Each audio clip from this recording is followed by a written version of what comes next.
aí, para a gente iniciar, falar de motivação e engajamento parece que é uma coisa básica, né? Que, enfim, a gente tenta ali olhar para uma profundidade, mas precisa de embasamento para isso, né? E aí eu gosto sempre de começar os treinamentos com uma pergunta, porque eu entendo que a gente precisa absorver alguma coisa, né? Pensar sobre alguma coisa.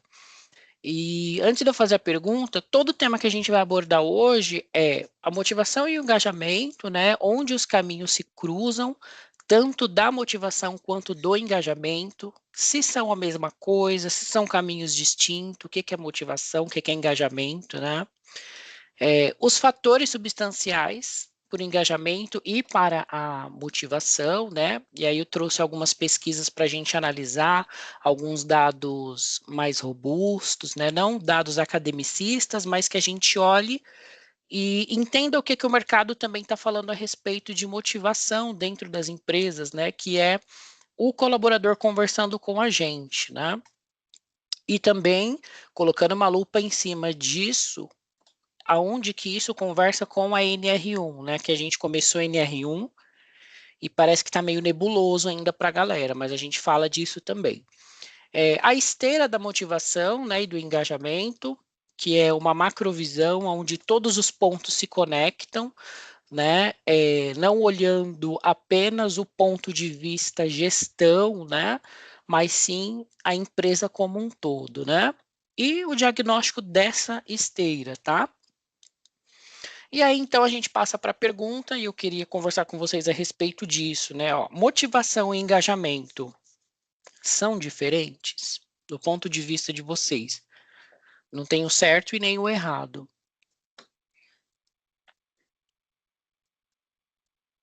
Douglas, Oi.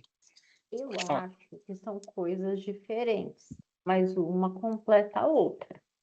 Porque a motivação, ela está dentro de cada um de nós. Mas nós, como líderes, como empresa, nós podemos realizar o engajamento, que é como se fosse o combustível para acender o fogo da motivação.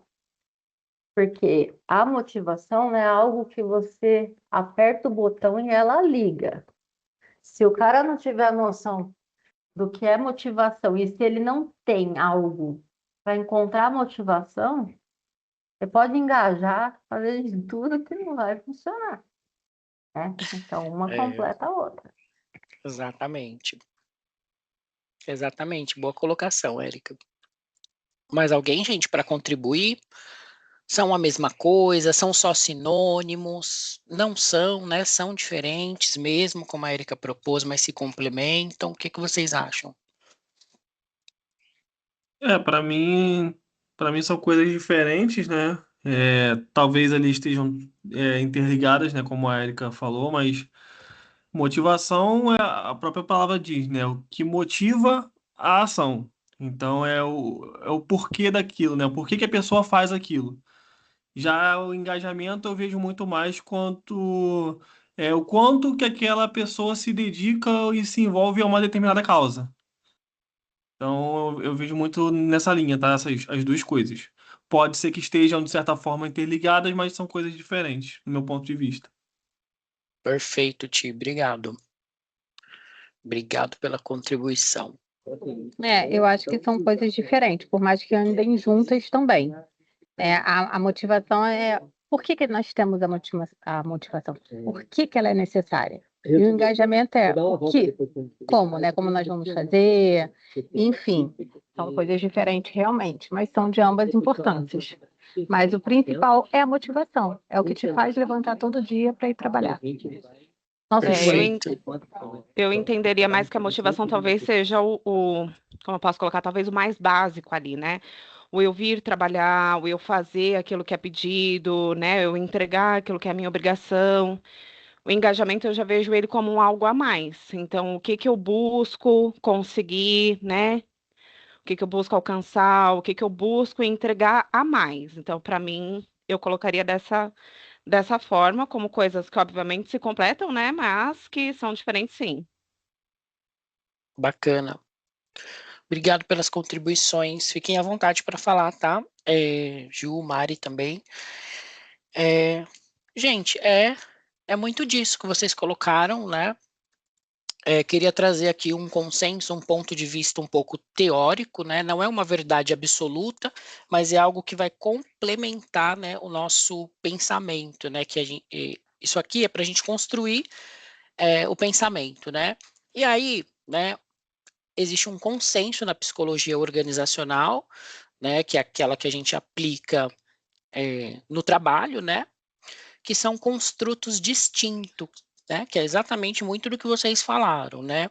E aí, quando a gente vai buscar esse respaldo na literatura, ela costuma tratar a motivação como um processo psicológico que explica a direção, né? A intensidade e a persistência do comportamento daquela pessoa, daquele indivíduo, né?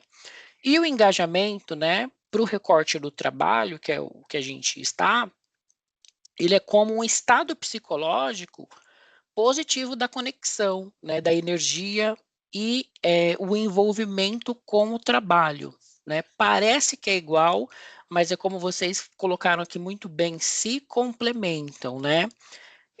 A motivação, do ponto de vista do Pinder, que é o teórico que eu estou usando para a gente conversar e fomentar esse raciocínio, né? Ele propõe que ela é como se fosse algo tipo assim: motivação eu tenho para pagar minhas contas, para pagar a parcela do carro, para pagar o aluguel, né? Aquilo que a Má falou que é bem interessante também, é o que me levanta da cama, né? Que faz eu levantar da cama. E é como se o engajamento, ele usa aquilo que a Michelle colocou, né, que é um propósito, ele usa um pano de fundo, né, ele está conectado atrelado também, né, ao meu propósito de vida, né, portanto, pode durar um pouco mais de tempo do que a motivação, né, o engajamento, porque ele usa esse pano de fundo que é o que eu tenho como propósito de vida, né, que é essa profundidade. Tudo bem até aqui? Tranquilo? Só para a gente fomentar o pensamento, trazer um pouquinho mais de profundidade, tá? E aí, continuando nesse raciocínio, né, de motivação e engajamento como caminhos distintos, mas que se complementam, esse teórico Pinder, ele fala para a gente que o estudo de motivação no trabalho, ele define, né, a própria motivação como um conjunto de forças externas e internas, né, que inicia o comportamento relacionado ao trabalho determinam suas direções conforme a intensidade e a perspectiva. Ou seja, ele está falando, em outras palavras, que a motivação ela tem dois pilares principais, né? Entrando só no pilar da motivação, né? Ela ainda, a gente pode destrinchar a motivação como dois pilares, que é o intrínseco e o extrínseco, né? Extrínseco é tudo aquilo que está para fora de mim, né? A gente sabe disso já. E intrínseco é tudo aquilo que vocês citaram aqui, que é aquilo, acho que foi a Érica que falou, né? Que ela é muito interna, ela é muito minha. Ela está atrelada com com o que eu tenho dentro de mim. Então, a extrínseca é quando são ações sustentadas por consequências externas, né? Dentro do ambiente de trabalho envolve salário, bônus, promoção. Ali está evitar punição, né? Que é quando o colaborador não tem nenhum tipo de advertência, né? Então, aqui tem um exemplo, né? Ó, eu faço porque preciso ou porque existe uma recompensa, né? Esse é o fator extrínseco.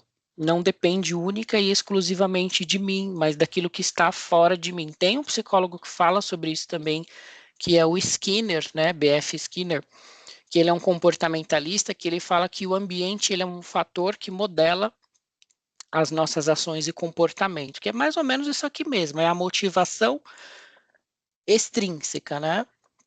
E aí ele comenta aqui, mas a gente está falando com o Craig Pinder, né? Que ele conversa mais ou menos com essa situação do Skinner. Então ele fala que o trabalho envolve troca econômica. Sim, de fato, né? Mas o problema aparece quando essa é a única fonte, né? E aí ela não se perpetua por muito tempo, né? É onde a pessoa já perde o brilho, enfim, ela perde um pouco da motivação mesmo, né? E ela parece que fica até apática no comportamento dela. Já a motivação, né? O motivo, ação é, intrínseca, que é aquilo que nasce comigo, né? Que foi incutido pela minha família, pelo meu recorte social familiar, é quando a própria atividade gera interesse ou satisfação, né? Que vai um pouquinho mais de acordo com o meu propósito de vida, né? Aqui tá, e aí ele dá o exemplo aqui pra gente, né? Eu gosto de resolver problemas, é uma coisa que eu gosto, eu tenho satisfação. Isso no exemplo, tá? É, eu sinto satisfação em aprender. Isso de fato tem a ver com o meu propósito de vida. Eu gosto muito de aprender, né? Então, quando você tem, de repente, um trabalho que pulsa isso daqui, Freud fala que isso seria pulsão de vida, né? Eu sinto satisfação. Satisfação do ponto de vista psicanalítico psicológico é pulsão de vida, é aquela satisfação plena que a gente sente, né? E aí isso traz a motivação intrínseca, que tá até atrelado à personalidade mesmo da pessoa. É aquela pessoa que a gente olha e fala assim, meu, essa pessoa leva jeito para isso, né? Então é curioso que esse Craig Pinder, ele fala nessa teoria da autodeterminação dele, ele mostra que o ambiente que favorece um pouco mais de autonomia, né, para o colaborador, para o próprio líder também, né, competências de relacionamento tendem a fortalecer formas mais internalizadas de motivação, vai internalizando aquilo como comportamento para esse colaborador. Tudo bem, parece denso o conteúdo, mas dá para a gente entender um pouquinho mais, né? Fez sentido até aqui? Sim. Ok. Seguindo aqui, então, raciocínio. Aí, né, segundo aqui a pesquisa desse mocinho, a motivação não é apenas fazer algo, né? É entender por que fazemos. Foi até o que a Margarete falou, né? A Margarete falou por que a gente faz o que faz, né, Margot? Então é exatamente isso, né? Todos os dias, pessoas colocam energia, tempo, emoção, propósito, né? Às vezes na atividade que ela faz ou desenvolve, né? Mas o que realmente impulsiona esse movimento em nós, né? A psicologia, ela está aqui para nos fazer essa provocação, né?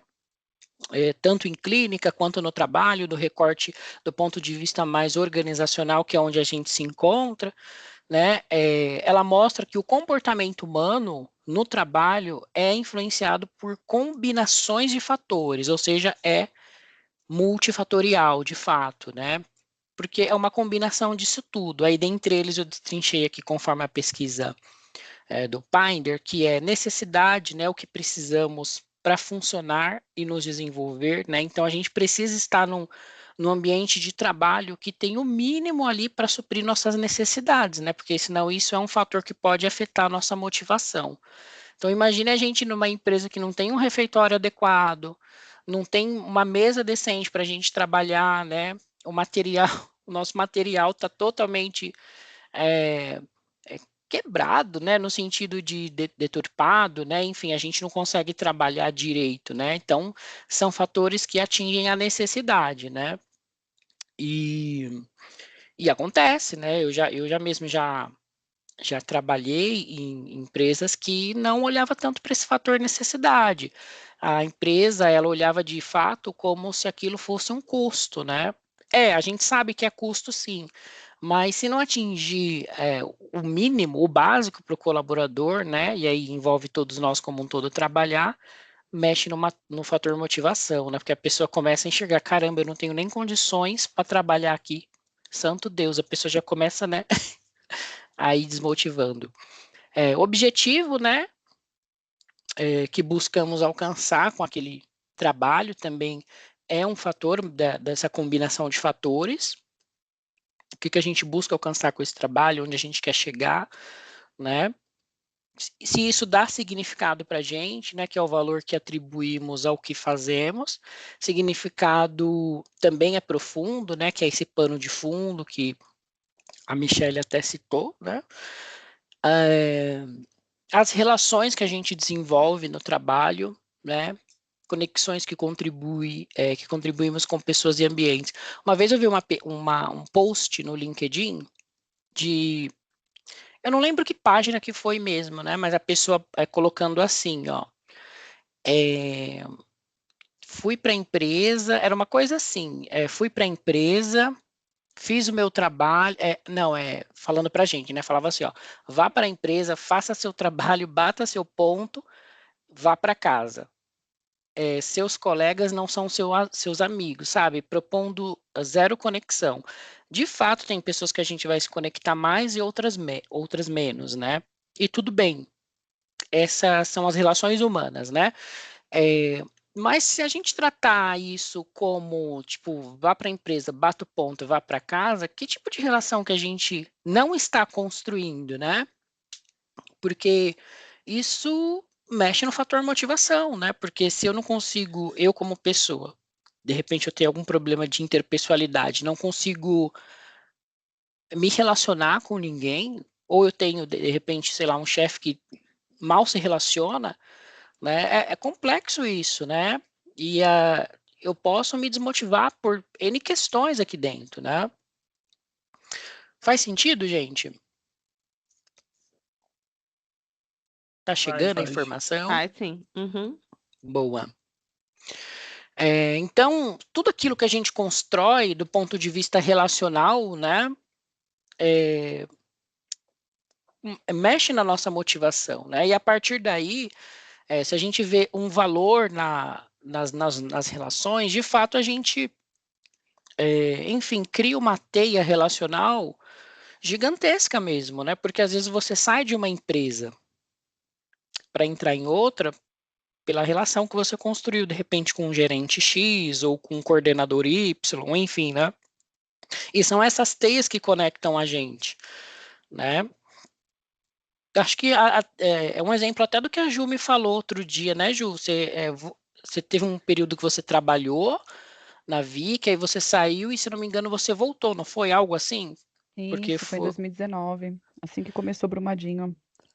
bacana. E E isso foi pode por falar. conta do seu relacionamento, né, que você desenvolveu, né? Isso, graças a Deus, né? Então isso é importante, né? Isso acaba motivando a gente ou não, né? Não dá para listar todos, que são muitos, né, da pesquisa. Eu deixei a pesquisa no final, se vocês quiserem ler depois, mas eu só coloquei esses aqui que são os que mais se destacaram, tá? O último é a possibilidade de crescimento, né? A percepção de que podemos evoluir dentro da empresa, né?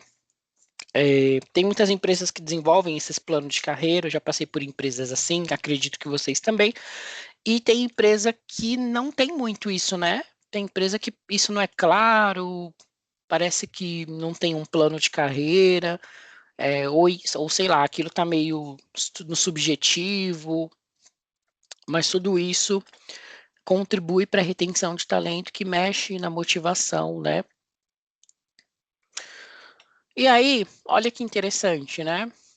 Quando a gente olha para a visão mercadológica, né, o mercado de trabalho, a gente vê uma pesquisa aqui da Gallup feita em 2025 que aponta algo curioso para a gente no sentido quais são os fatores que mais desmotivam colaboradores hoje dentro da empresa como um todo, né? O que enfraquece essa motivação, né, essa motivação e o engajamento no trabalho. E dispara aqui em 32%, né? Isso são pessoas respondendo a pesquisa. Eu deixei o link lá no final, vocês podem acessar depois, tá? E aí ler todo o texto dissertativo da pesquisa. Ela fala que é a falta de reconhecimento, né? E é curioso como isso se mostra não só em uma vaga que a gente coloca para um colaborador se inscrever, né, num processo seletivo interno, mas o reconhecimento mesmo, né, da própria gestão. Às vezes, reconhecimento não significa só, enfim, elevar o cara de cargo ou promoção salarial, né? Às vezes é uma parabenização simples que a gente faz ali num feedback, enfim, algo mais assim, one on one mesmo, né? Não é sentir valorizado, é um dos princípios e motivos para a perda de motivação, a retenção de talento mesmo, né? 26% falam que a falta de desenvolvimento, né? Empresas que não oferecem mesmo um processo continuado de desenvolvimento. Né? Hoje a Vic ela tem pensado muito nisso, né? Não só através da nossa universidade corporativa, mas vocês gestores fazem isso no individual, né? Mas quando a empresa não traz esse fator de desenvolvimento, também contribui para o processo de desmotivação, né?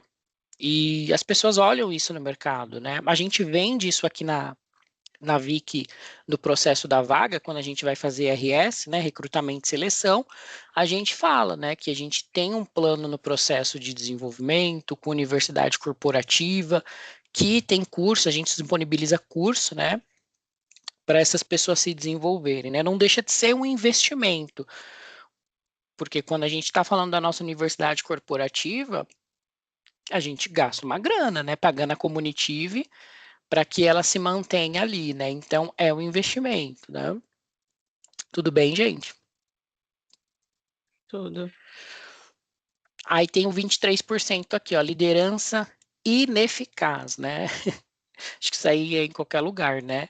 Gestão ruim é uma das principais razões para desengajamento e rotatividade. Mas a gente vai ver um pouquinho mais para frente, ele fala aqui, ó, na pesquisa, que é uma das principais razões. Eu discordo um pouquinho disso, tá, gente, né, dessa pesquisa aqui, porque eu vejo esses dois fatores, né, motivação e engajamento, como um processo da empresa como um todo. E eu entendo que a liderança, ela é uma faceta dessa motivação, né?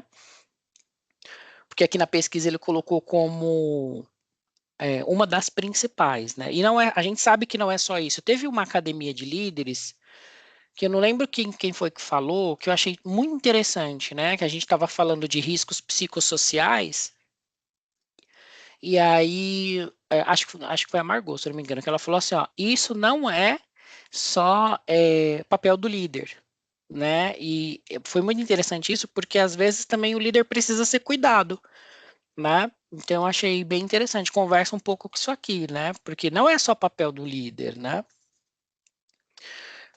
20% fala sobre baixa autonomia, né, que é o pouco espaço para decidir a participação e reduz o senso de controle e iniciativa, né?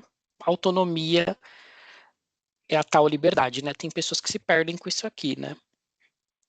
É onde entra a cobrança, né? Tem pessoas que não sabem trabalhar com autonomia. Às vezes você dá uma liberdade para o colaborador e você vê o negócio despencar muitas vezes, né? Falta de propósito, né? 16% coloca isso. Não entender o impacto do trabalho, né? Enfraquece o significado e a conexão, por que a pessoa faz o que faz. E 15% fala da comunicação deficiente, né? E aí, mais uma vez, comunicação deficiente não é só para o líder, né? Com relação ao líder, é a empresa como um todo, né?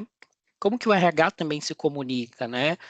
Com esse colaborador. Às vezes, a comunicação está ali, a deficiência, né? Não só na liderança, está numa outra ponta. Essa foi a pesquisa da Gallup, né? Aí tem uma pesquisa que é da Universidade Estadual do Piauí, né?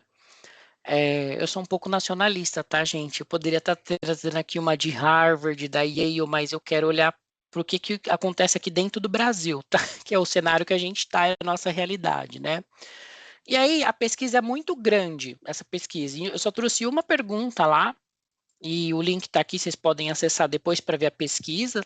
O material vai ficar lá na Wiknet, aí vocês podem acessar o conteúdo, mas fala assim, ó, quais fatores te motivam a permanecer na empresa por um longo período? né? E eles precisavam marcar 3 alternativas, né, que você considera a mais importante. E aí as pessoas colocou disparado esse salário justo aqui, ó. Salário justo, né? Salário justo, aí depois vem esse ambiente de trabalho saudável, né? Isso aqui é aculturamento, a cultura, né? Quando a gente tem uma cultura forte, a gente consegue gerar pertencimento para a galera ficar ou não ficar, né? Aí depois vem reconhecimento profissional. Isso aqui na pesquisa da Universidade do Piauí, tá? Foi um trabalho de conclusão do curso apresentado no bacharelado de administração. Bacana, né? Você vê aí em vários estados, né? Mais de um estado, não só aqui, as pessoas falando, e você vê que os dados, eles meio que se conectam, né? Ó, flexibilidade, que é o que a gente viu no anterior, que está atrelado a um pouco a dar essa autonomia também para o colaborador, né? Projeto com propósito, uma pessoa, 1%, né, deu respeito ali, né, quer dizer que se eu ganhar um salário justo, mas me desrespeitarem, tá valendo.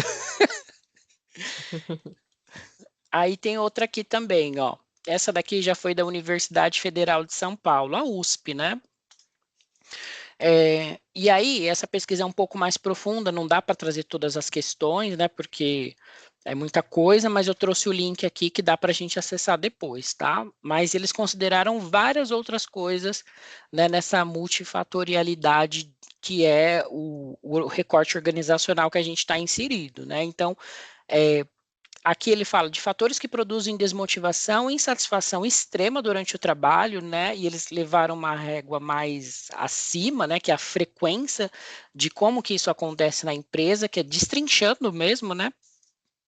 Que é o não cumprimento de promessas. Isso aqui ninguém fala disso, né, gente? As pessoas só comentam, enfim, salário justo, considerou o mesmo, não reconhecimento, sem gestão para a chefia, sem gestão para a empresa, não incentiva a especialização, ausência de segurança física, eles colocaram muitos fatores, né? E aí a gente vê em disparado lá 90% aqui do lado direito, que são os fatores que produzem motivação, né? Tarefas gratificantes, 90% colocaram isso, né? Relações interpessoais, que é a conexão, né? São as relações que a gente produz dentro do ambiente de trabalho, né? Então, eu peguei algumas aqui, que eu considerei que foram as principais para a gente falar delas, né? Que são essas aqui, ó, quebra de promessas.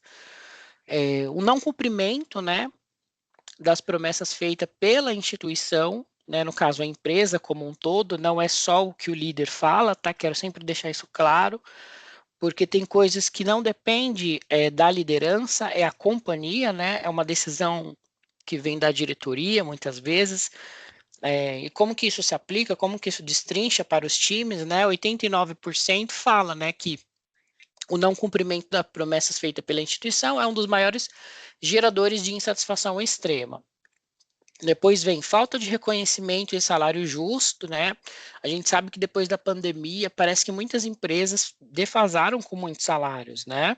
E a gente vê isso aparecer em várias pesquisas, né? Não é só uma reclamação. A ausência da valorização do trabalho, do trabalho realizado e a percepção de uma remuneração adequada, né?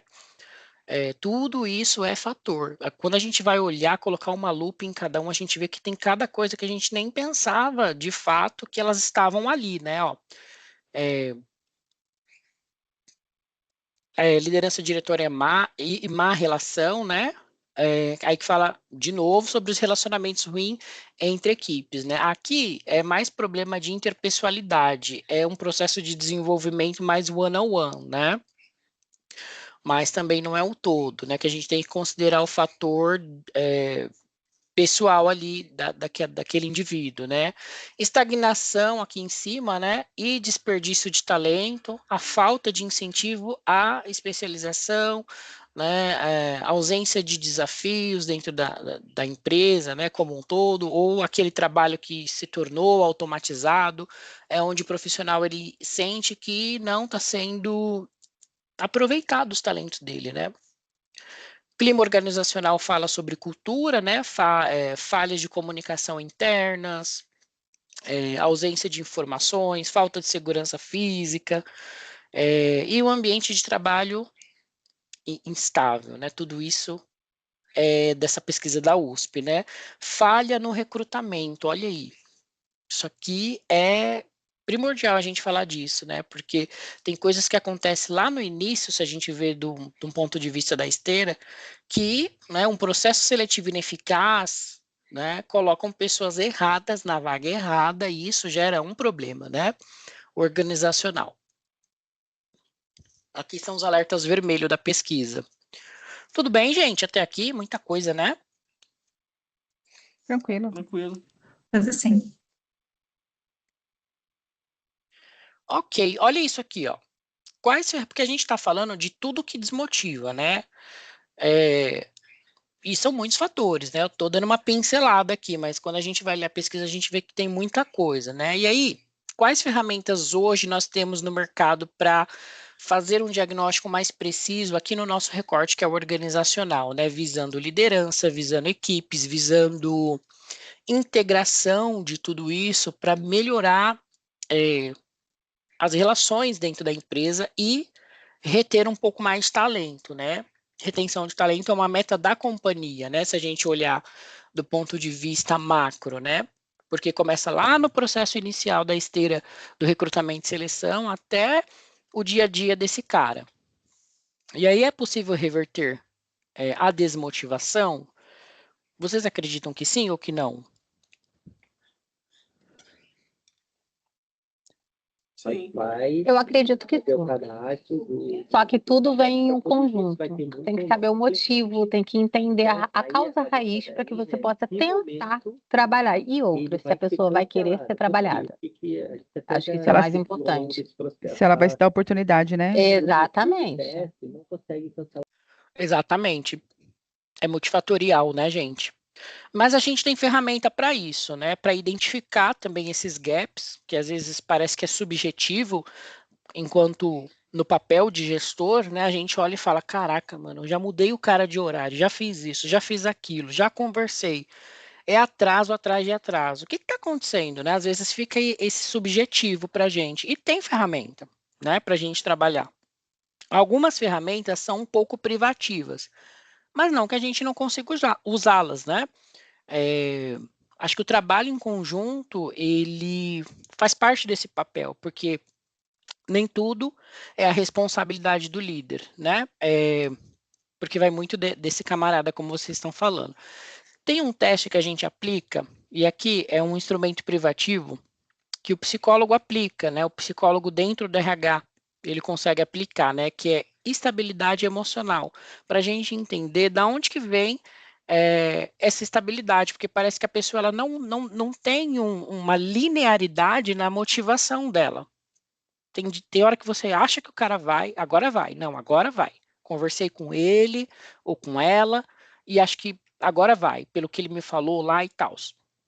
Só que aí você vê, a pessoa vai e cai de novo.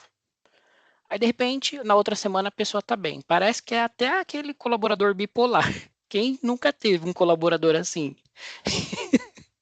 Então, tem uma ferramenta que a gente consegue identificar isso, que é esse teste, que é o EFNR, que é a escala fatorial de neuroticismo na motivação daquela pessoa, né? A gente aplica esse teste entre pessoas de 18 a 75 anos, né?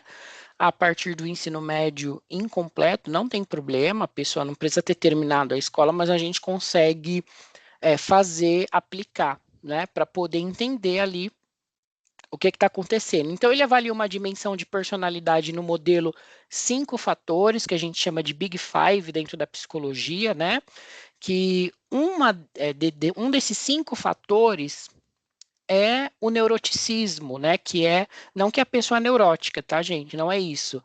Ele é um fator comportamental da nossa personalidade, é um atributo da nossa personalidade, né? Que ele diz ali sobre a nossa estabilidade emocional. Pode falar, Érica, fica à vontade. Ô Douglas, é só uma dúvida. Vocês aplicam esse teste quando contratam um colaborador? Ó, a gente hoje não, tem a bateria do DISC que a gente faz no ato da contratação, mas para contratação, dependendo da vaga, a gente aplica alguns testes mais específicos para verificar inteligência e estabilidade emocional, né? O DISC ele pega tudo isso, né? Em grande proporção, porque ele tem várias camadas, o DISC, sabe? Já tá a Mas a Érica gente, pensando, já tá a Érica imaginando aí como que alguns colaboradores passaram no teste. Não, exatamente o que eu estou pensando, porque assim, não, é sério isso, porque quando vocês enviam do RH a pasta, né, com os testes, eu nunca vi nenhum teste de personalidade. Aí eu não sei se isso pode ser divulgado para o gestor ou não, só para entendimento mesmo, sim, né? sim, faz sentido. Porque aqui nos bastidores, com o desenrolar das situações, os últimos acontecimentos bem fortes, é importante que a gente tenha registros de Sim, um como essa respaldo, pessoa né? veio parar aqui dentro, entendeu? Sim, sim, sim. Porque É, é sério, isso é muito sério. sim, exatamente. A gente consegue implantar isso no PDI da pessoa também, sabe? É, e aí a gente consegue incluir, né? E aí a gente consegue traçar isso, né? Sim, Essa, sim, essa no PDI, linearidade. no PDI, ok, mas quando você coloca na admissão, é feito sobre a parte emocional da pessoa, A gente ou a gente consegue só testa as identificar. habilidades? A gente consegue identificar, né? Aí o que que a gente identifica? É, esse viés, né, dessa estabilidade, né? Só que isso também é muito específico, né? Eu posso colocar para uma vaga que tem mais etapas, né, num processo seletivo. E aí eu vou precisar entender como que por conta da atividade que essa pessoa vai desenvolver, né? Como que é a estabilidade emocional dela, porque eu preciso que seja linear, que é isso que o teste mostra, né? E lembrando também que o processo seletivo, né, ele é uma fotografia.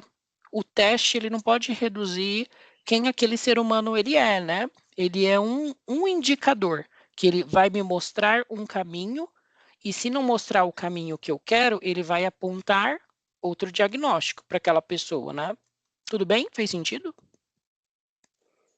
Não fez sentido, mas o que eu penso que agora com esse negócio de NR aí, dessa questão emocional, aí tudo psicológica, Érica, acredito que seja importante ter um registro disso, não que Uhum, seja um diferencial no ato da contratação, mas que dependendo da intensidade, da instabilidade emocional da pessoa, que isso seja um fator de não contratação.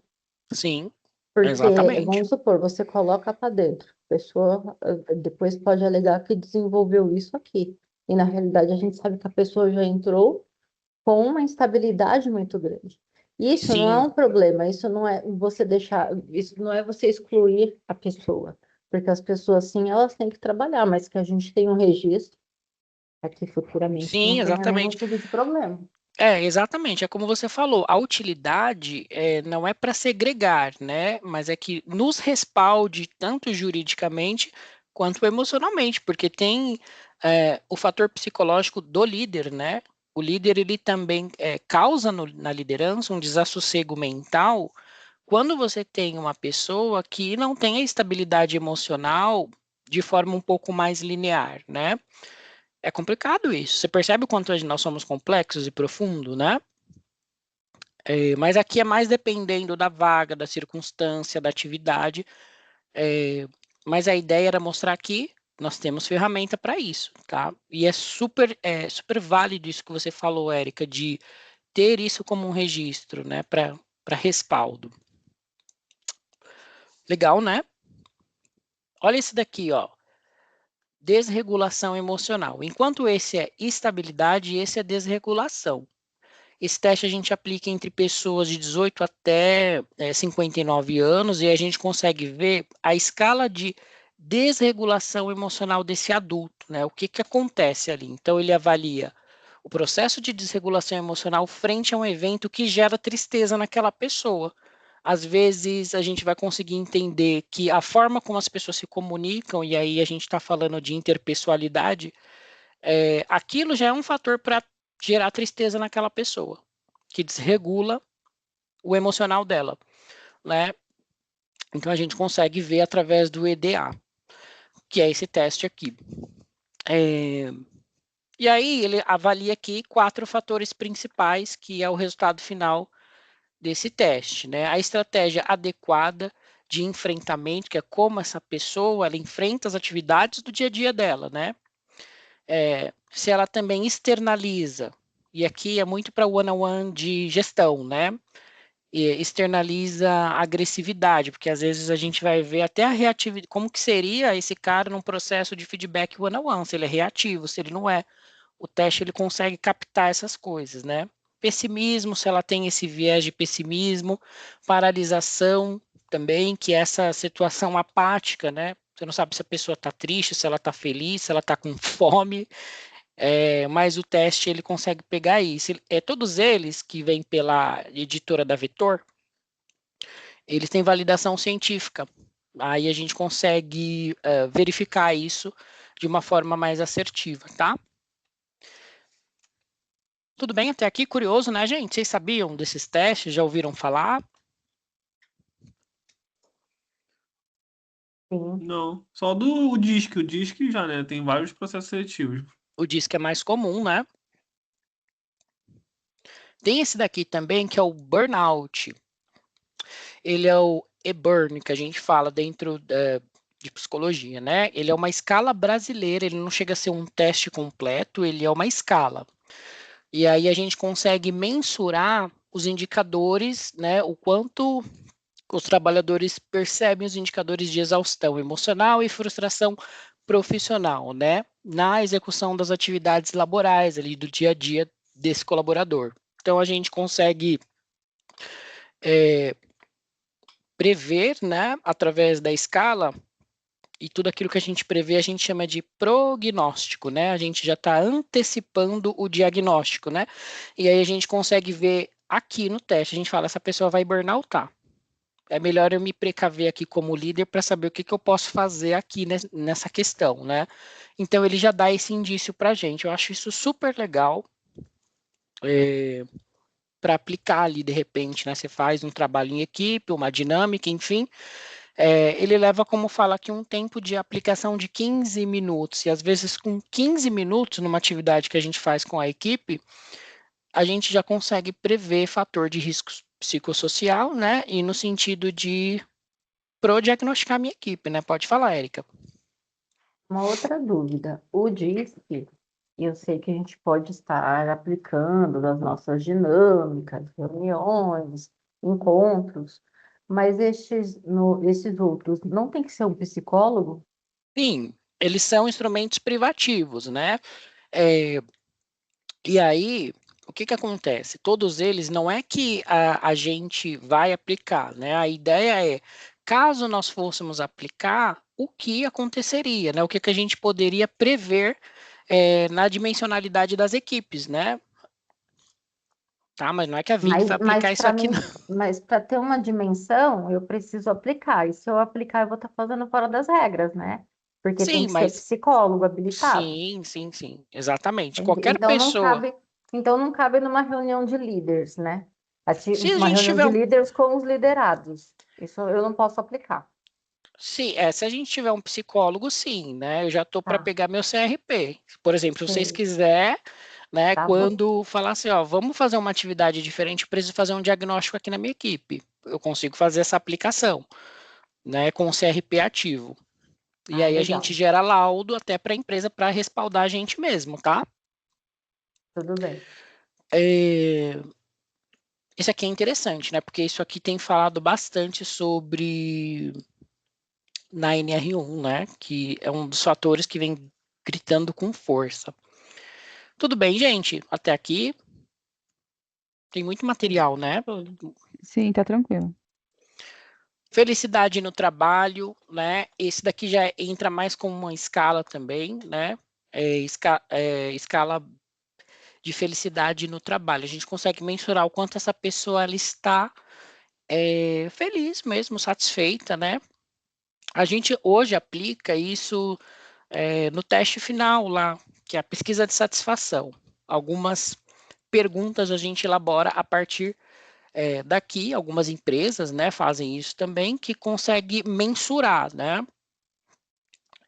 E aí o IBFP ele vai avaliando tudo isso, né? Ele visa, ele é óbvio que ele é bem menor do que uma pesquisa de satisfação, né? Porque a aplicabilidade dele é 15 minutos, né? Mas a gente consegue entender ali se aquela pessoa ela está feliz com a atividade que ela faz de fato, né? E aí eu posso aproveitar perguntas daqui, não para aplicar o teste, porque como a Erika falou, é um instrumento privativo, mas eu posso aproveitar perguntas daqui para colocar no meu PDI, entende? Para entender um pouco mais esse colaborador. Tudo bem, gente? Tranquilos? Fez sentido? Sim. Tem muita ferramenta no mercado, né? Quando a gente fala na visão NR1, o que muda a partir de agora, que foi o que eu tinha falado lá no início, que fica um pouco, parece que vago, subjetivo, ainda parece que não é claro, né? A gente vê algumas empresas, eu faço parte de alguns grupos de RH, né? De TID, DHO, que é Desenvolvimento Humano Organizacional, e aí a gente vê que tem assim, que infelizmente tem empresas que elas ainda não conseguiram entender, absorver de fato, né? E estão correndo atrás assim disso como preciso, sabe? Você sente aquele desespero assim, né? A Vic ela já vinha fazendo muito disso daqui, né? Então, para a gente não é novidade. O que muda mais é a forma como a gente vai documentar e apresentar isso, né? Então, olha só, a nova atualização da NR1, né, que é a norma regulamentadora, ela exige que as empresas identifiquem e controlem esses fatores, né? E é curioso que ele fala aqui, né, isso aí foi tirado lá do guia de informações da própria NR1, tá? Ele está falando assim que não é o líder que tem que fazer, é a empresa. É a responsabilidade da empresa como um todo, né? Então é o grupo inteiro. Legal, porque não pesa a responsabilidade aqui para um lado só. Segundo a norma, os principais agentes que desmotivam e adoecem, né, os colaboradores no ambiente de trabalho inclui, aí vem aqui o 1, 2, o 3 e o 4, que eu peguei lá da norma, tá? Pressão exagerada, né, que são aquelas metas que não são factíveis, né, não são atingíveis, ou abusivas em prazos irrealistas para esse colaborador, isso é um fator para a NR1. Então, de repente, é importante a gente saber disso, né? Que de repente esse cara denuncia a gente. Por isso aqui, certamente eles vão pedir uma documentação a respeito disso, né? Como que eram as metas, né? Como que era feita essas coisas. O 2 é sobrecarga de trabalho, jornada exaustiva, acúmulo de função e invasão do tempo livre. É quando chamam a gente ali fora do horário de expediente, né? Então, a NR1 ela visa também olhar para essa questão, que era processo que estava ajudando e contribuindo para as pessoas burnoutarem. O 3 é ambiente tóxico, aí é cultura de novo, né? Cultura sempre aparece, né? Mas entra em alguns fatores específicos, o caso de assédio moral, discriminação e relação interpessoal conflituosa. E aí pode ser tanto da pessoa para com o líder ou do líder para com a pessoa. A gente não tem esse problema aqui, né, na Vic, mas a gente sabe que, enfim, né, tem locais, né, que a gente vê pessoas muito tóxicas, né, tanto na liderança quanto abaixo da liderança, né, e isso é muito complicado. E o 4, né, é a falta de apoio, né, a ausência de suporte, E aí todas as áreas staffs, tá, gente? Quando a gente fala de apoio, né? Liderança e sentimento de isolamento comum no modelo remoto. E a gente trabalha assim nesse modelo de trabalho, né? Esses fatores são categorizados pelo Ministério do Trabalho, eu tirei lá da cartilha, eu deixei no material para vocês também, tá? Como gatilhos para o esgotamento, ansiedade e depressão, né? Para mapear o combate a esses problemas na sua empresa. E aí, depois vocês conseguem acessar pelo material. Aqui, gente, é uma macrovisão daquilo que eu tinha comentado com vocês sobre a motivação e o engajamento, né? Que ela é um processo de retenção de talento, mas se nós pudéssemos olhar numa macrovisão, como se fosse uma esteira, são vários fatores que mantêm um colaborador, inclusive ele mesmo é esse fator, né? Porque tem elementos pessoal e subjetivo dele que, se ele não conhecer, desmotiva ele. Né? Então, olha só esse recrutamento e seleção, a base da esteira, né? A motivação já começa antes do primeiro dia de trabalho, né? No planejamento da vaga, contratação adequada. Então, isso aqui é só para a gente pensar, né, como uma visão macro mesmo, tá? Que não é o líder unicamente que causa isso, né? A gente precisa olhar em que parte da esteira está acontecendo isso, não como um processo de julgamento, mas no sentido de reparação, né? Então, aqui a gente vê coisas que a gente já viu, né? Pessoas falarem assim, nossa, mas a descrição da vaga era uma coisa, quando eu estou aqui é outra. Acontece ou não acontece isso, gente? Quem aqui já ouviu isso? Sim, acontece muito. Com mais frequência do que. Pois é. Percebe como é um fator que, às vezes, quando a gente para olhar, está numa ponta ou está em outra, né? E olha esse dois aqui, ó, onboarding e aculturamento desse colaborador, né? Que é conectar ele ao propósito. Isso aqui eu tenho acesso a essa parte da esteira, né? Que eu que recebo o cara, eu que faço o processo de onboarding. Aí no final do meu processo de onboarding, nos contratos que a gente fala que eu esqueci o nome do contrato agora, Body Shop, lembrei. Nos contratos que é Body Shop, o gestor entra também, explica um pouco da atividade, fala o que ele vai fazer, de quem vai vir as demandas. Então, aqui é um pouco do meu processo, né? Então, aqui, se eu não deixar isso muito bem claro para o cara, e o gestor que entra também no final, o cara vai ter aquele sentimento de tipo, caramba, mano, não me explicaram nada, só me jogaram aqui, né? E aí o colaborador ele precisa entender o seu papel dentro do todo, né? Ninguém pode se sentir desmotivado se não acreditar na utilidade do seu próprio trabalho, né? Então, aqui, o meu processo, que é o DHO, o onboarding, o recrutamento, o aculturamento aqui, é importante para esse cara, né? Que aqui eu também tenho que deixar claro para ele que a gente tem plano de desenvolvimento, tem universidade corporativa, a gente investe nele para ele se desenvolver. E que esse processo também é um processo de solitude, para que ele faça isso também por ele mesmo, né? E aí, se ele não quiser, tudo bem, isso é um problema unicamente dele, né? Mas que a gente tem isso aqui, né? Eu tenho que deixar claro para essa pessoa isso. O 3, né, que é a manutenção. Aí entra liderança e manutenção do clima, o dia a dia, com esse cara ali, que é o one-on-one dele, né? As entregas dele também contam muito, né? E aí não tem jeito, se o cara não entrega, o líder tem que cobrar, é papel do líder, né? Cobrar por que ele não entrega, entender o porquê.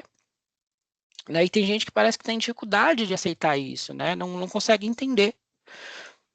A proximidade com a equipe, a aplicação de feedbacks constante, né? Construtivos, são essenciais para manter o clima organizacional saudável. Então, quando a gente vai olhando na macrovisão, liderança é uma faceta, né? Capacitação e crescimento aqui no 4, né? A necessidade de evoluir. E aí entra muito como o que a empresa construiu até aqui sobre plano de carreira, né? Só que o exemplo, o líder ele só observa, né? Ele tem um olhar mais clínico, de repente, para ver nesse cara, esse cara aqui, ele possivelmente talvez seria um bom gestor aqui, né? E aí rola, tá, às vezes aqui um processo de indicação, mas a empresa já tem que ter criado algum processo de capacitação e crescimento para essa pessoa, né? E aí entra muito no que a gente faz nas trilhas de crescimento e desenvolvimento, né?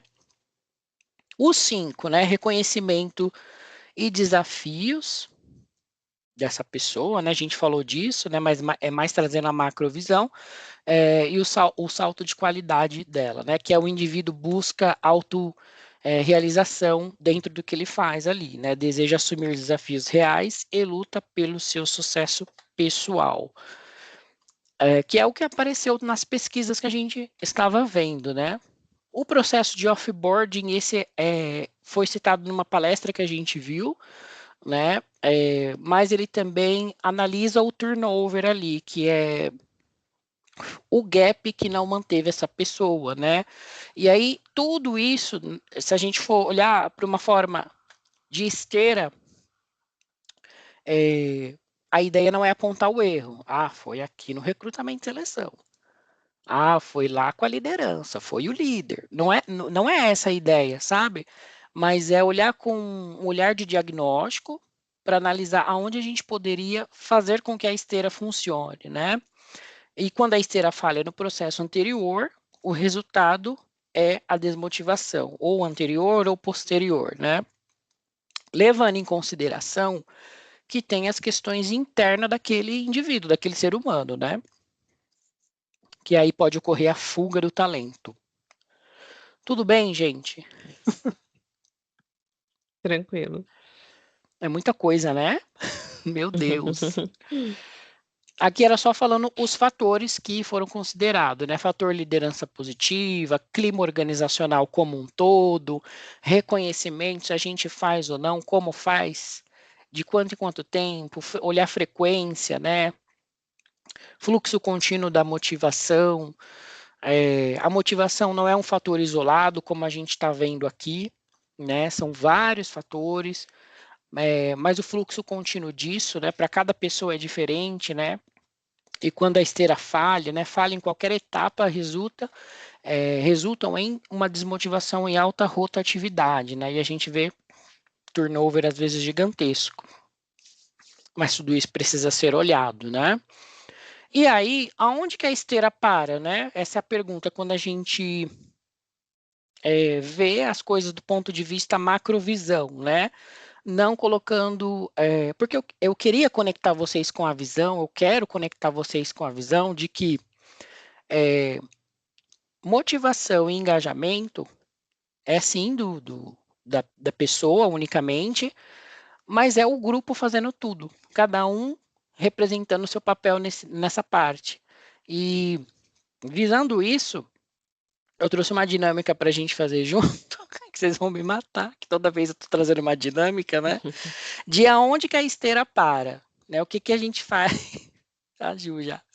O que a gente faz quando a esteira para, né? Eu queria conectar vocês numa visão de diagnóstico, né? Então, ó, em qual etapa a esteira parou de 1 a 5, né? Eu vou mostrar de novo a esteira para vocês e a gente faz o diagnóstico junto, né? Então, com base nas análises do que a gente conversou aqui, né? Identifique qual o gap, né? Qual o ponto de travamento na esteira parou, né? Importante, o objetivo não é apontar o culpado ou julgar a situação específica da dinâmica, tá? Mas realizar um diagnóstico observacional, analisando os fatores que podem ter impactado a motivação. Lembrando que os fatores não é, tipo, foi especificamente isso, né? Pode ter sido outras coisas em combinação com aquilo, né? Então, à medida que eu for passando os cases, eu vou ler os cases para vocês, o que seria legal, né? A gente refletir juntos, né? Ou individualmente sobre aquele cenário, que é coisa que às vezes a gente ouve no dia a dia, discutirmos ou em grupo ou separado, só ali entre nós, né? Compartilhar a nossa percepção e a hipótese, e relacionar a conclusão à etapa da esteira, né? No sentido de ser um diagnóstico, tá? Mas não apontar um dedo específico, tá, gente? Tudo bem? Eu vou passar os cases e aí a gente fala assim, ó, eu acho que aqui falhamos na esteira na, na parte 1, que foi recrutamento e seleção. Acho que falhamos na parte 3, que foi aqui comunicação, liderança. Tudo bem? Vocês conseguiram entender? Acho que sim. Tá, eu vou passando os cases, ó, vou passar a esteira de novo, ó. A esteira, ela é de 1 a 5, porque o 6 é diagnóstico, é offboarding. Então, no 1, o que a gente precisa memorizar, lembrar? 1 é recrutamento e seleção. Aqui a gente vê tudo o que acontece antes da pessoa entrar, né? A motivação ela começa no planejamento da vaga, uma contratação adequada e alinhada ao perfil da empresa, evita desligamento, né, retém o talento e processo, ali deu errado, mas garante o início do ciclo com o pé direito desse colaborador. O 2 seria processo de onboarding e aculturamento, né?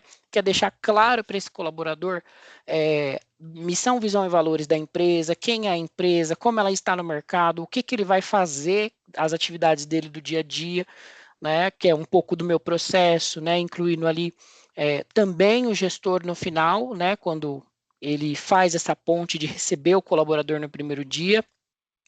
O passo 3 aqui é a manutenção que a liderança faz no clima diariamente com esse colaborador, né? Muitas vezes cobrando ele ou não, ou, né, enfim, parabenizando, fazendo o trabalho de gestão mesmo. O 4 é capacitação e crescimento, né? Enfim, se a gente consegue com os programas que a gente tem, mexer no fator motivação. E o 5 é reconhecimento e desafios, né? O salto de qualidade. E aí a gente vai avaliando de 1 a 5, tá? Então vamos para o primeiro case. Case 1, olha o que a pessoa fala para a gente. Fui contratado com a promessa de inovar no setor. Mas logo, no meu primeiro mês, percebi que meu trabalho era só preencher planilha. Ninguém nunca me explicou como eu faço ajuda nos objetivos da empresa. Sinto que meu trabalho não tem utilidade nenhuma. Quando a pessoa vem com isso, em que parte da esteira talvez a gente travou? No 2. No 2. Boa. Por quê? Porque ali fala justamente sobre isso, né? Da gente entender o valor do nosso trabalho, né? Entender aonde que eu estou inserido no processo, a importância que tem naquilo que eu faço, é justamente o que fala no 2 e o que o Casey tá citando ali, né? Boa. Mais alguém, pessoal? Concordam, Ele discordam? concorda, mas eu também diria que também seria o 3, porque também faz parte do líder. Porque o onboard ele vai andar junto com a liderança. Se você não trabalha o seu colaborador e não dá espaço para que ele possa crescer e contribuir, você não consegue dar a visão para ele e não consegue também ter essa visão. Boa, Má. Obrigado. Mais alguém, pessoal? Vou passar para o próximo, tudo bem? Eu fiquei na 3 também. Na Ficou hora na que eu bati o olho 3? ali. Aham. Boa. Pode ser, tá, gente? Não é especificamente 1, tá? Porque dependendo do processo, pode ser 2 e 3, tá? Vou colocar aqui, ó, diagnóstico esperado. E a visão é diagnóstico, tá? Não é apontar culpado, né? A esteira quebrou no passo 1, recrutamento e seleção, por não alocar a pessoa certa na vaga certa. E no caso 2 também, ele considerou o 2, que é o processo de onboarding e aculturamento desse cara. E também levando em consideração o que a Margarete falou, que é o 3, que é a manutenção que o gestor faz também, né? Percebe que é multifatorial? Sim, É tudo atrelado, né? Aham. Vai mexendo nos fatores. Verdade. Vamos para o próximo. Caso 2. A empresa paga o piso do mercado e tem benefícios legais. Mas estou na mesma função há 4 anos Sinto que meu talento e habilidades estão sendo desperdiçados nessa rotina. Queria assumir novos projetos, mas nunca recebo essa chance. E aí, olhando para esteira, Reconhecimento e desafios. Tô Eu lendo passo esse 5 5, aí. né? Uhum. Eu também iria nele, eu acho. boa. 5, né? Legal que a gente tá fazendo junto, hein? Bacana, vamos ver o esperado, ó. 4 e 5, ó. Diagnóstico Uhum. esperado. Não é uma verdade absoluta, tá, gente? Pelo amor de Deus. Uhum. A esteira quebrou no passo 4, capacitação e crescimento. E no 5 também, que é o reconhecimento e desafios, né? Pode ser que muitas vezes, e aí pode ser, tá? Não é uma verdade, que enfim, né, o líder não auxiliou em algum processo essa pessoa enxergar ali para onde que ela poderia ir, enfim, que é quando a gente fez aquele case, aquela atividade, acho que foi na academia passada, que fala do líder que apaga incêndio, né? Que é o líder que só está resolvendo problema, e esquece de dar essa visão mais oportunista aqui para esse colaborador. Então, por isso que ele citou o 4, tá? Mas não é que é a culpa do líder, tá? Pelo amor de Deus. Mas entra muito mais no 5 também. Eu iria nesse 5, que é o reconhecimento e desafios, que é o salto da qualidade. Quais programas que a empresa está fazendo para esse cara, né? Para desenvolver ele como um todo, dando a mão para esse gestor, né? Que o gestor faz esse papel, sim, mas a empresa precisa ter um programa que viabiliza o acesso disso, né? 3. Bati todas as metas no ano, mas meu chefe só me procura para apontar a pequenos defeitos. Ele usa de abuso de poder com a equipe toda. O clima lá é pesado. Preferi aceitar uma proposta para ganhar um pouco menos, mas ter paz. Vocês já ouviram isso alguma vez? Não só ouvi, como já fiz. Eu também já vivi isso. Aham. Vivi Já e larguei vivenciamos. 14 anos de empresa por causa disso. Prefiro ter Nada paz paga. do que. E Nada sabe o que é paga pior? sua A sanidade gente mental. não se arrepende, né? Não consegue Não. se arrepender depois. Nem um pouco. Vai uma decisão bem. Uhum. Saúde mental é tudo, né, gente? É tudo. O ambiente Não, é gente, tudo. ainda mais depois dos 30 mais, aí é 2 vezes Não. mais. A gente já não tem mais gente. tanta paciência, né, para algumas A coisas. gente aguenta a humilhação até a página A, até a página B, não dá. Não dá. Não vale a pena. Eu já passei por isso também. Deus me livre, né, gente? Sai fora. Pleno século XXI, uma hora dessa, né? Uhum. Pelo amor. E aí, aqui, olhando visão esteira, É o quando a 3, pessoa vem com né? essa queixa, é o 3. É o 3? Todos Eu concordam? entendo que seja o 3. Uhum. Boa. Vamos ver aqui, ó, o que ele fala. É o 3, ó. O diagnóstico esperado. A esteira quebrou no passo 3, liderança e manutenção do clima, né? Porque, porra, se o cara for tóxico, né, em como ele aborda as questões dentro da equipe, pode ser um fator que desmotiva aí esse cara, essa pessoa. Vou passar o último aqui, tá bom? Esse é grande, ó. Na entrevista, a vaga parecia incrível e alinhada ao meu perfil, mas na prática me colocaram para fazer atividade totalmente diferente. Logo na primeira semana me deixaram sozinho. Ninguém me explicou o processo ou como o meu trabalho ajudava a empresa. No dia a dia, meu gestor só sabia cobrar metas. O clima no setor era tenso e nunca recebi um único feedback construtivo. Fiquei anos estagnado, sem nenhum tipo de capacitação. Sem novos projetos, desafios ou qualquer reconhecimento pelo meu esforço. Me senti apenas como uma máquina de produzir. Por isso estou pedindo minha demissão hoje. Que parte é essa da esteira? É toda, né? Todo mundo cagou aí, do 1 eu ao ia- 5. Todo Eu mundo ia em cagou, todos Thiago. também. Tá tudo cagado mesmo. Tudo cagado. Isso mesmo, ó. E aí a gente pegaria o 6, né? A esteira quebrou em todos os passos, de 1 a 5, né? Culminando no passo 6, né? Que é quando a esteira falha nos passos anteriores, o resultado, que é o off-board, aquela pesquisa que a gente faz, né? Do desligamento, Se a gente não conseguir extrair alguma coisa daquilo, como que a gente melhora no processo da companhia como um todo, né? Que mexe nesses fatores, né? Mas legal, né? Se a gente pudesse ver, a ideia era conectar isso. Se a gente pudesse ver motivação e engajamento de um ponto de vista, né? E da esteira, se estivesse passando na esteira, onde que parou ali? Onde que a esteira empacou para a gente ir lá e melhorar um pouco a nossa cultura, o nosso processo? Fez sentido, gente, essa dinâmica? Muito. Sei, sim. Bacana. Eu acho que é até legal, porque eu não sei, né? Mas falando de uma experiência pessoal minha, é até legal porque tira um pouco do peso, né? Eu vim de uma cultura de outras empresas que, assim, todo desligamento era por culpa do gestor. Todo desligamento. Inclusive, eu já tive a questão do turnover vinculado à variável, né, para o gestor. Então, é bom que a gente consiga até enxergar um pouco além da gente também, né, para não ficar tanto com o peso sozinho da responsabilidade. Legal, bacana, Mi. Era essa visão que eu queria trazer, que é um processo de todos, né? Cada um Sim. tem um papel ali, né?